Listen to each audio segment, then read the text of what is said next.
damn it! Yes, you read that right. Sega is doing what Nintendo did and patent suing the Japanese-based studio Bank of Innovation for 1 billion yen and getting a court order that stops Memento Mori from operating.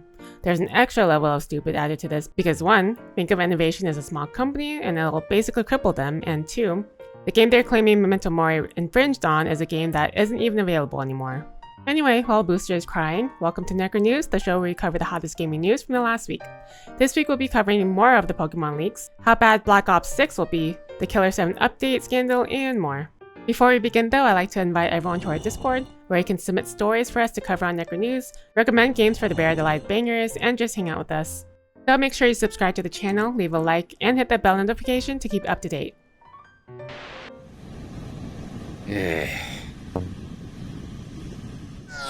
The leaks for Nintendo just don't stop, but now it's even worse as the entire GitLab for Game Freak was released this week.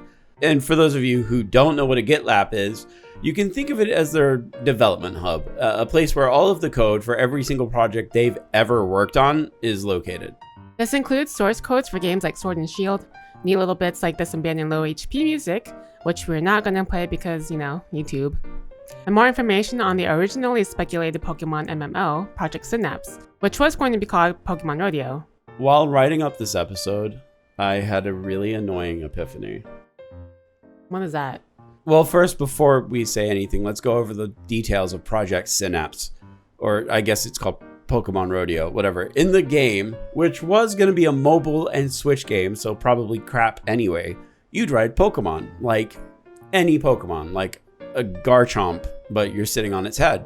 You can then either attack while on your mount, have your mount do the attacks for you, or send a Pokeball out to have a Pokemon do a quick attack and then go back inside. Does this sound familiar? I suppose, but what's your realization?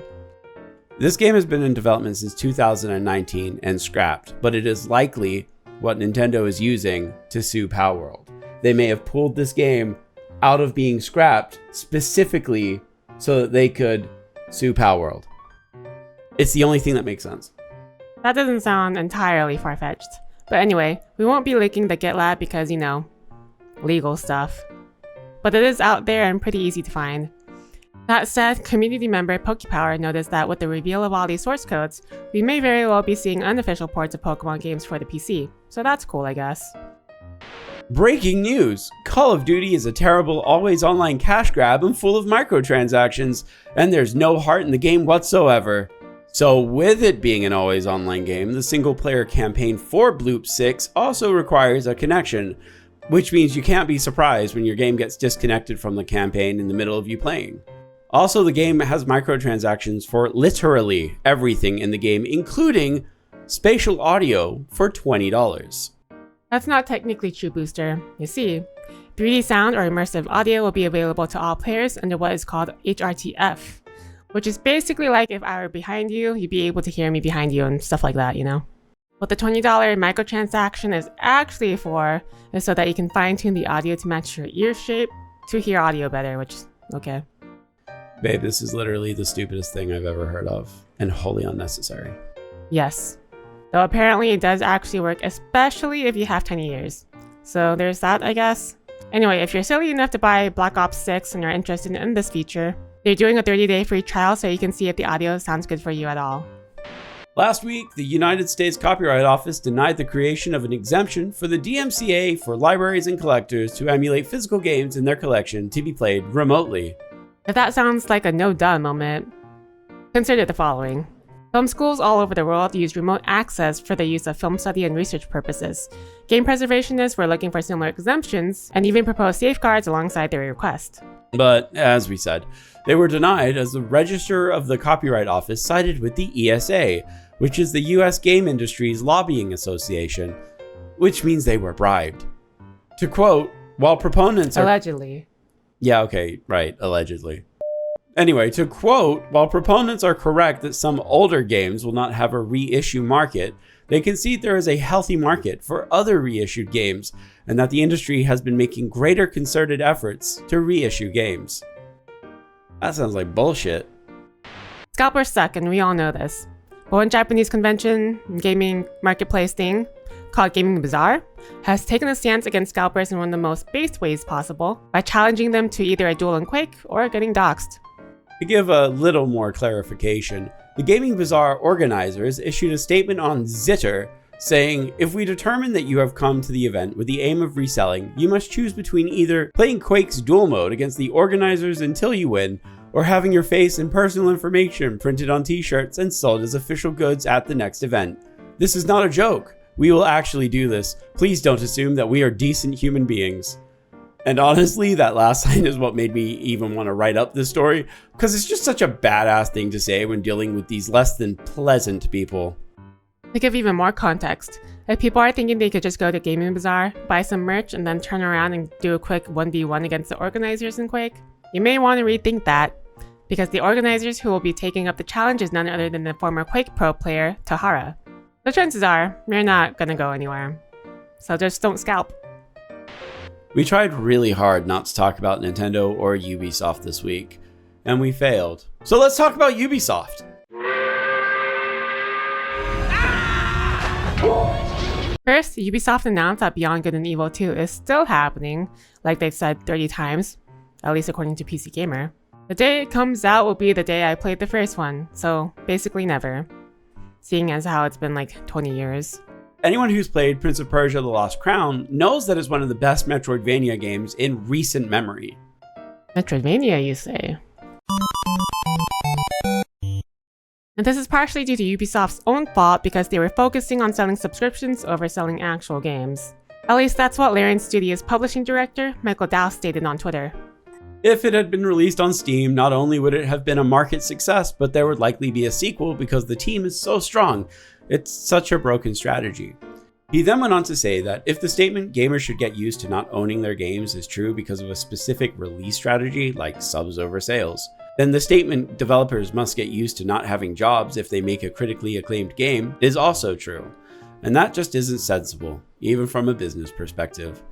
And honestly, despite me not liking BG3 very much, I very much enjoy Larian Studios as a company. Make your bets here now. Do you guys think Ubisoft is going to go under before they release Beyond Good and Evil? Let us know in the comments. This is the old model before they fix the pants. And then this is the new model. The only difference I see is the shirt. What? Well, no, they actually changed the color of the pants. See? Oh. See? Oh. See, the blue team now has darker pants. Okay. And that's this week's story. Because after 17 years, they finally fixed the files in the game that have been messed up since release. Memes were made, but because many of the community-made cosmetics were made with this mistake in mind, thinking that it was an intentional decision, there were a lot of texture clashes with the new pants texture. So, Valve just put it back. That's the story. They fixed it and then unfixed it. Well, may the Lord smile. And the devil have mercy. Our final story of the week is in regards to one of Suda51's first games, Killer 7. The game's been out on PC since 2018 and is very highly regarded. That was until the 25th when the publisher decided to update the game with multiple quality of life improvements, adding a quick character select, graphic and texture upgrades, and gameplay improvements. Basically making a remastered version of the game, but as a free update. Well, then why do people hate it? Well, the graphics and cutscenes have been enhanced, yes, but not in the way that one would hope. Either Grasshopper Interactive or NISA decided to run the entire game's textures, cutscenes, and fonts through an AI upscaler, which, as you can imagine, has had disastrous effects on the game. The game is on sale for $5 right now, but as of now, there is no word if there will be revisions on the game's cutscenes. There are, however, a lot of people who saved the game's original cutscenes, so we may still see them uploaded on Nexus mods.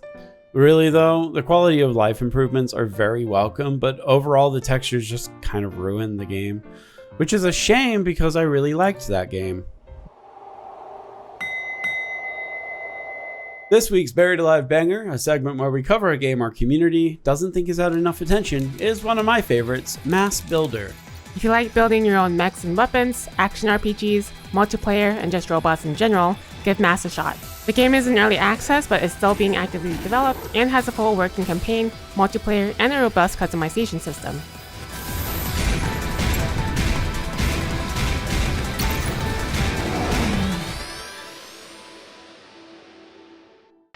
And here are all the games that are coming out this week, and boy, are there a lot of them. You got Red Dead Redemption on PC, the Clock Tower remake, the Shadows of the Damned remake, whatever the hell that Life is Strange is.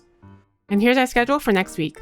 Since I finished Lies of P, we'll be starting A Quiet Place and RoboCop.